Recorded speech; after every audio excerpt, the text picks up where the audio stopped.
Hello dear students, again I am back with poverty part 3.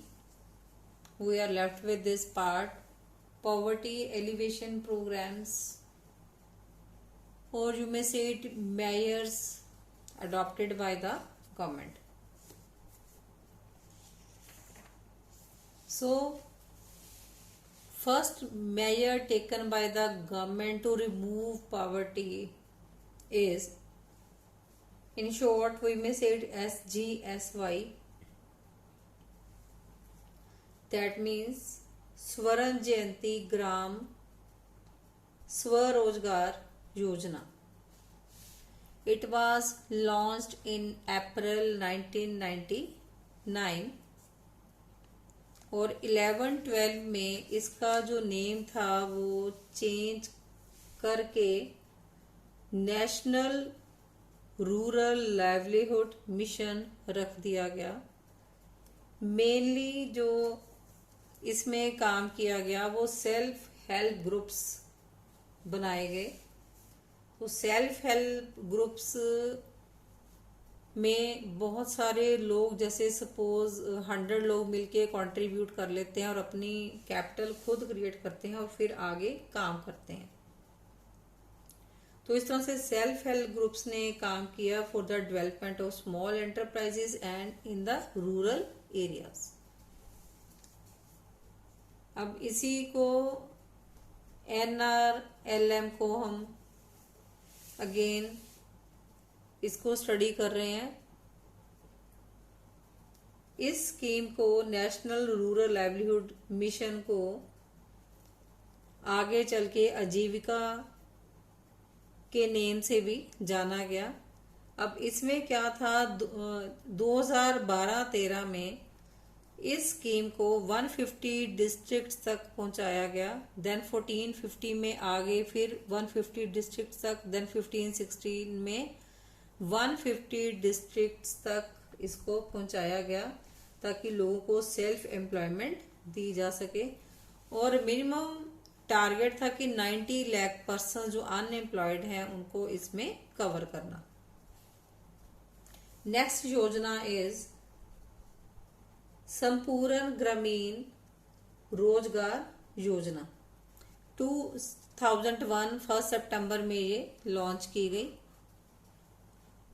अब इसके main objectives क्या थे कि जो सरप्लस वर्कर्स हैं, जो अनएम्प्लॉयड रह गए हैं, उनको एम्प्लॉयमेंट प्रोवाइड करना, इंफ्रास्ट्रक्चर की फैसिलिटीज प्रोवाइड करना, और इकोनॉमिक और सोशल कंडीशंस के ऊपर फोकस करना, रीजनल कंडीशंस के ऊपर जो बैकवर्ड रीजन्स हैं उनको प्रमोट करना, और आगे चल के इस योजना को मनरेगा स्कीम में कन्वर्ट कर दिया गया। नेक्स्ट योजना इज, ये शॉर्ट बेटा एक्सप्लेनेशन मैंने इसलिए लिखी है क्योंकि इसमें लॉन्ग क्वेश्चन नहीं आता। 1 मार्क और 3 मार्क का क्वेश्चन जो है इसमें से आता है, तो बहुत ज्यादा डिटेल में करने की इसको जरूरत नहीं है। द नेक्स्ट योजना इज प्रधानमंत्री ग्रामोदय योजना। ये 2001 में लॉन्च की गई और इसका मेन एम जो था वो था जो गांवों में रहने वाले लोग हैं उनका स्टैंडर्ड ऑफ लिविंग इम्प्रूव करना और उनको basic amenities of life provide करवानी, जैसे कि health, primary education, drinking water facilities, housing और रोड्स का जो नेटवर्क है उसको स्ट्रेंथन करना। और इसके अंदर, इस योजना के अंदर 3 प्रोजेक्ट्स लिए गए। प्रधानमंत्री ग्राम सड़क योजना, जो कि रोड्स का जो नेटवर्क था उसको स्ट्रेंथन करने के लिए बनाई गई। देन प्रधानमंत्री ग्रामीण आवास योजना, गांवों में रहने वाले लोग जिनके पास घर नहीं उनको आवास मीन्स घर प्रोवाइड करवाना। देन प्राइम मिनिस्टर ग्रामीण ड्रिंकिंग वाटर योजना, ड्रिंकिंग वाटर की फैसिलिटीज प्रोवाइड करवाना। देन नेक्स्ट इज जयप्रकाश रोजगार गारंटी योजना, तो ये जो योजना थी इसमें मेजर फोकस किसके ऊपर किया गया, बैकवर्ड डिस्ट्रिक्ट्स के ऊपर, जो ज़्यादा डेवलप्ड नहीं थे वहां पर एम्प्लॉयमेंट स्कीम्स को एम्प्लॉय करवाना। देन उसके बाद नेक्स्ट स्कीम आई बेटा स्वर्ण जयंती शहरी रोजगार योजना। 1997 में ये लॉन्च की गई 1 दिसंबर को, और क्योंकि नेम से ही क्लियर है शहरी रोजगार योजना मीन्स अर्बन एरियाज, शहरों में एम्प्लॉयमेंट अपॉर्चुनिटीज प्रोवाइड करना। और इसके अंदर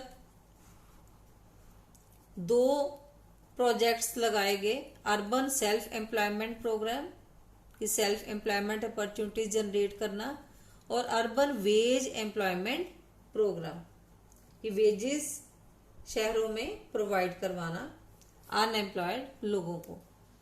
देन उसके बाद रेशो 75:25 ये शो कर रही है कि इसमें 75% खर्चा जो है वो सेंट्रल गवर्नमेंट ने बियर किया और 25% स्टेट गवर्नमेंट ने बियर किया।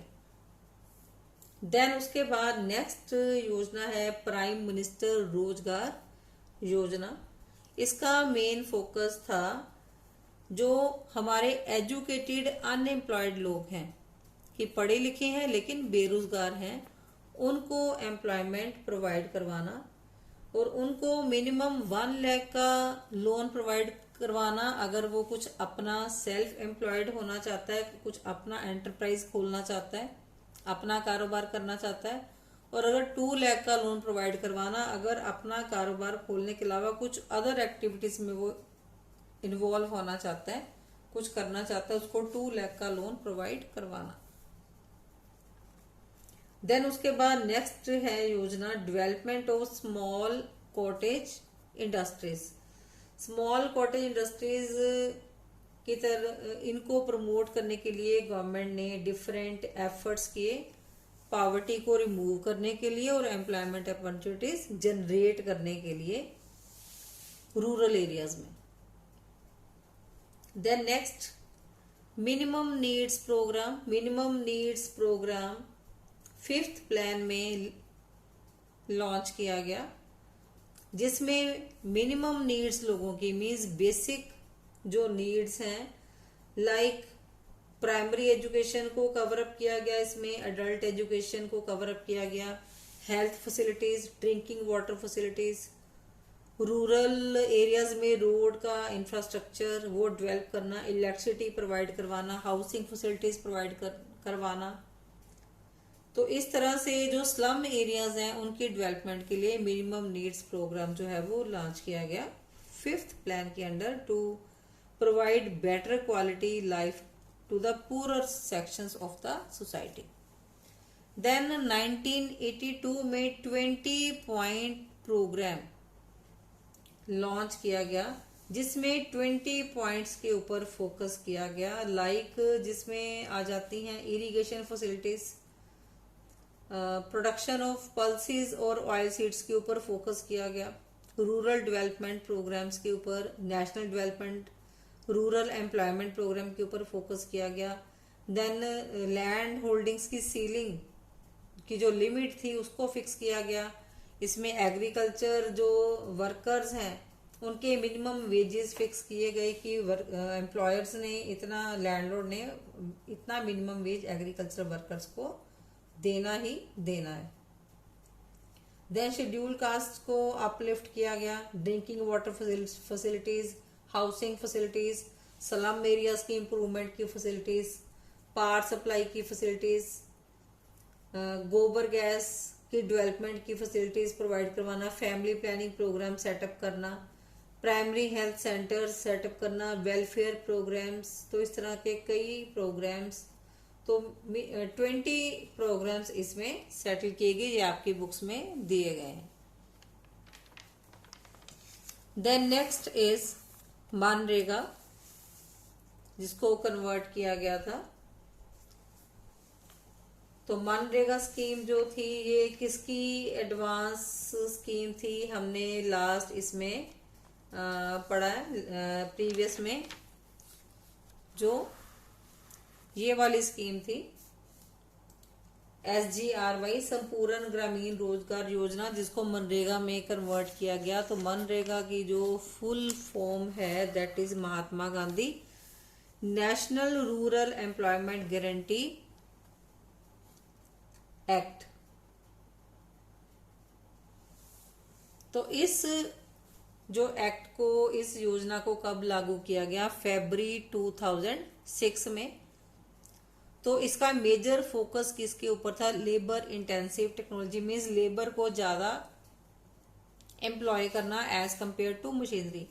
वुमेन एम्पावरमेंट के ऊपर भी फोकस किया गया, क्योंकि इसमें ये कंडीशन लगाई गई कि जो जितनी लेबर एम्प्लॉय करनी है उसमें 1/3 लेबर जो है वो फीमेल की होनी चाहिए। देन इसमें एम्प्लॉयमेंट की गारंटी दी गई, जो अनस्किल्ड लेबर है मिनिमम 100 डेज की एम्प्लॉयमेंट उनको मिलेगी। तो इस तरह से जो मनरेगा स्कीम जो है ये काफी पॉपुलर होगी विलेजेस के अंदर। देन उसके बाद नेक्स्ट स्कीम आई मुद्रा बैंक। फुल फॉर्म है इसकी micro units development refinance agency bank.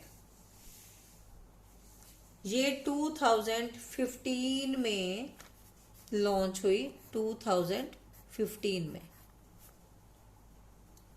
तो इसका जो मेजर ऑब्जेक्टिव था, किसको फोकस किया गया? Micro units. माइक्रो मीन्स जो छोटे छोटे एंटरप्राइजेज हैं, छोटे छोटे यूनिट्स हैं, तो उनको डेवलप करने के ऊपर फोकस किया गया।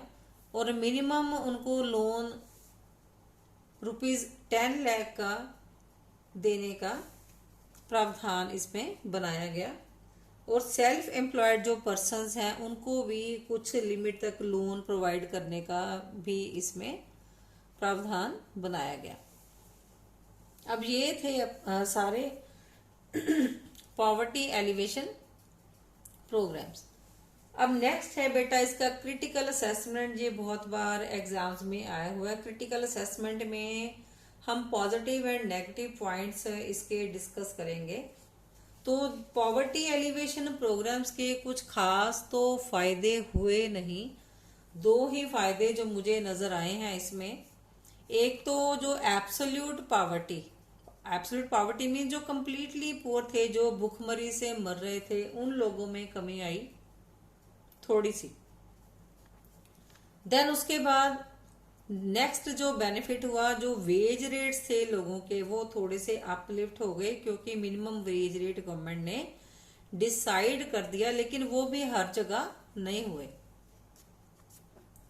देन उसके बाद इसका क्रिटिकल असेसमेंट, इसके जो नेगेटिव पॉइंट्स हैं वो तो बहुत ज्यादा रहे हैं। मैंने यहाँ पर सिर्फ 6 पेन डाउन किए हैं, लेकिन इससे भी ज्यादा नुकसान हुए हैं पॉवर्टी एलिवेशन प्रोग्राम्स के। उसके रीजंस जो हैं वो क्या रहे हैं, क्या नुकसान हुए हैं इसके, और रीजंस क्या रहे हैं। फर्स्ट रीजन है इसका इनएफिशिएंट एडमिनिस्ट्रेशन। तो ये तो हम सालों से देखते आ रहे हैं कि गवर्नमेंट की जो एडमिनिस्ट्रेशन है वो बहुत पुअर रही है, कि गवर्नमेंट प्रोग्राम्स लॉन्च तो कर देती है लेकिन खुद उसको एडमिनिस्टर नहीं करती है, उसको खुद चेक नहीं करती है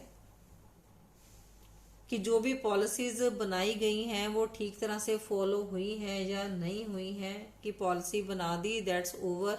अब उसके आगे जो उसको एडमिनिस्टर करने वाले जो लोग हैं वो सीरियसली इस चीज को उन्होंने नहीं लिया, जिस वजह से पॉवर्टी एलिवेशन प्रोग्राम्स का कोई खास बेनिफिट नहीं हुआ due to poor administration.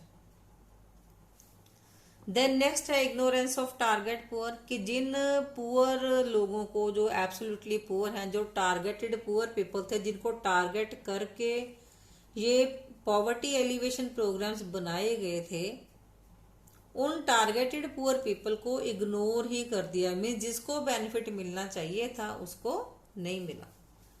Then next is no follow. As usual government plans policies बना देती है, फिर उसको चेक नहीं करती है कि क्या ये प्लान जो पॉलिसी है ये ठीक तरह से लागू भी हुई है या नहीं हुई। खुद जाके उसको कभी चेक नहीं किया गया। एडमिनिस्ट्रेशन लेवल पे पॉलिसीज बना दी, दैट्स ओवर।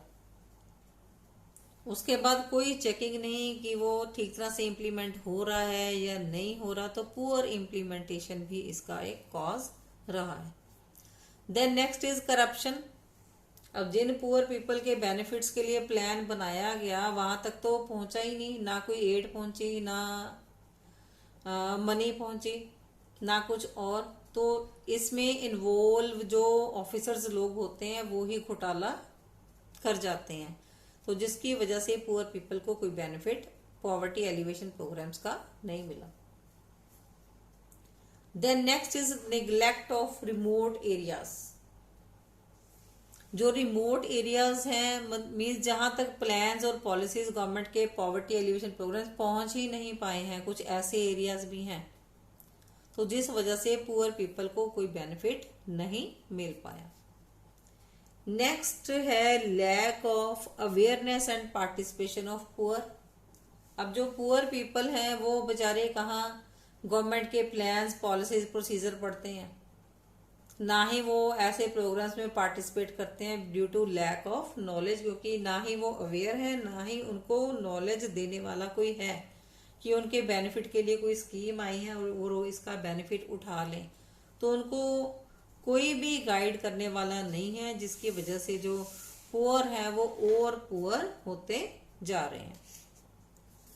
सो बेटा main concepts I have covered, poverty alleviation programmes and measures adopted by the government and PAPs का क्रिटिकल असेसमेंट भी हमने स्टडी कर लिया। तो मेन जो टॉपिक्स है वो ओवर हो गए हैं इसके। इसमें मेन जो टॉपिक मैंने कवर अप नहीं किया है वो है trend of poverty in India. तो ये आपकी बुक्स में दिया गया है। तो ऐसे डेट्स और डाटा वाले क्वेश्चन बहुत कम आते हैं एग्जाम में, हार्डली 1 और 2 मार्क्स के। तो इसके लिए बहुत ज्यादा आपको फोकस करने की जरूरत नहीं है, लेकिन फिर भी जिन्होंने फुल स्कोर करना है उनके लिए बता रही हूं मैं। तो ट्रेंड्स ऑफ पॉवर्टी में जैसे आपकी बुक्स में टेबल दिया गया है, 60-61 से स्टार्ट हो रहा है, 11-12 में लास्ट प्लान दिया गया। तो आप इसमें 3-4 ईयर्स की फिगर्स लर्न कर लो। एक तो सबसे पहले वाली, जैसे 60-61 की फिगर दी गई है आपकी बुक्स में, ट्रेंड्स ऑफ पॉवर्टी में नंबर ऑफ पुअर पीपल बताए गए हैं, 60-61 की फिगर कर लें। उसके बाद 87-88 की कर लें, फिर उसके बाद 9-10 और 11-12 की फिगर्स, जहां तक आपका डाटा गिवन है। तो सिर्फ इतनी फिगर्स कर लें, सफिशिएंट रहेंगी आपके लिए